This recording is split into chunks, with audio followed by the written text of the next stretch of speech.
कि पूर्वोत्तर में भारतीय फौज के फाइटर प्लेन का शोर चीन को बेचैन कर रहा है। एलएसी के करीब भारतीय फौज के सबसे ताकतवर फाइटर प्लेन पिछले कई दिनों से अभ्यास कर रहे हैं और इनमें भारत के सबसे आधुनिक सुखोई विमानों का इस्तेमाल किया जा रहा है। सुखोई 30 MKI ऐसे फाइटर प्लेन हैं जो पलक झपकते ही दुश्मन की आंखों के सामने से ओझल हो सकते हैं। दिन रात असम के तेजपुर में भारत की वायुसेना के ये घातक जहाज उड़ान भर रहे हैं।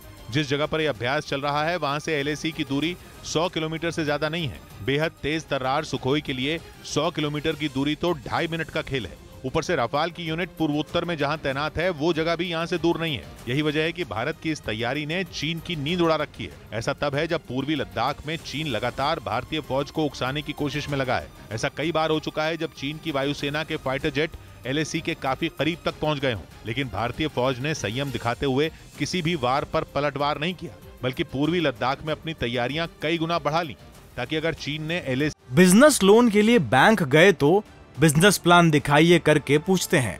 बिजनेस प्लान कैसे करना है, इसे प्रैक्टिकली सीखना है तो फ्रीडम ऐप को अभी डाउनलोड करें। इसी पर कोई भी गड़बड़ी करने की कोशिश की तो उसे माकूल जवाब दिया जा सके। इसके साथ ही भारतीय फौज ने केवल लद्दाख में नहीं बल्कि पूरी एलएसी पर अपनी तैयारियां तेज कर दी। अब भारत की वायुसेना के सबसे दमदार जंगी जहाज महिला पायलट भी उड़ा रही हैं और दुश्मनों की नींद उड़ा रही है। असम में सुखोई 30 उड़ाती हुई भारत की महिला पायलट देखी गई। पूर्वोत्तर का इलाका सुरक्षा बलों के लिए कुदरत के लिहाज से बेहद चुनौतीपूर्ण है। Once we get airborne, we get to see various hills and mountains, but it becomes difficult to fly when the weather is also adverse. इसीलिए तैयारी भी जोरदार है, बिल्कुल ऐसी जैसे जंग लड़ने की नौबत आ गई हो। जंगी जहाजों के अलावा माल ढोने वाले ताकतवर हेलीकॉप्टर भी अभ्यास में शामिल किए जा रहे हैं। इनमें ध्रुव हेलीकॉप्टर शामिल है। जंग में किसी जख्मी जवान को बचाकर हेलीकॉप्टर में एयरलिफ्ट करने का अभ्यास भी किया गया। मतलब ये कि एलएसी से करीब 100 किलोमीटर की दूरी पर भारतीय वायुसेना बड़े पैमाने पर अभ्यास में लगी है, बिल्कुल ऐसे जैसे किसी जंग की तैयारी चल रही हो। यही वजह है कि चीन बेचैन है। भारत की फौज की किसी छोटी खबर पर भी खुलकर बोलने वाला चीन अब बिल्कुल चुप है।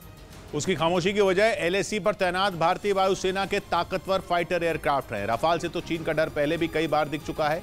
सुखोई 30 भी कम दमदार नहीं है।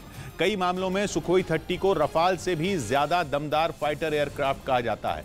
सुखोई 30 की रफ्तार आवाज की गति से दुगनी है, करीब 2500 किलोमीटर प्रति घंटा। इतनी तेज रफ्तार के पलक झपकते ही आंखों के सामने से ओझल हो जाए, जबकि रफाल की रफ्तार इससे करीब 200 किलोमीटर प्रति घंटा कम है। सुखोई 30 में अलग अलग मिसाइल और बम रखने के 12 स्लॉट हैं, जिनमें ताकतवर हथियार तैनात किए जा सकते हैं। इसी साल सुखोई में ब्रह्मोस मिसाइल का एक नया वर्जन भी लगाकर टेस्टिंग की गई है। ब्रह्मोस का वो नया वर्जन खासतौर पर सुखोई में लगाने के लिए ही तैयार किया गया है, जिसकी वजह से ब्रह्मोस और भी ज्यादा घातक बन चुका है। दूसरी तरफ नया सुखोई 30 किसी भी तरह के रेडार को चकमा देने में बेजोड़ है। इधर सुप्रीम कोर्ट में सुनवाई का सीधा प्रसारण शुरू हो गया। सुप्रीम कोर्ट ने अपनी संविधान पीठ की कार्रवाई की लाइव स्ट्रीमिंग यानी सीधे प्रसारण की शुरुआत कर दी। यानी लोग अपने घर बैठे ही कोर्ट की कार्रवाई को लाइव देख सकेंगे।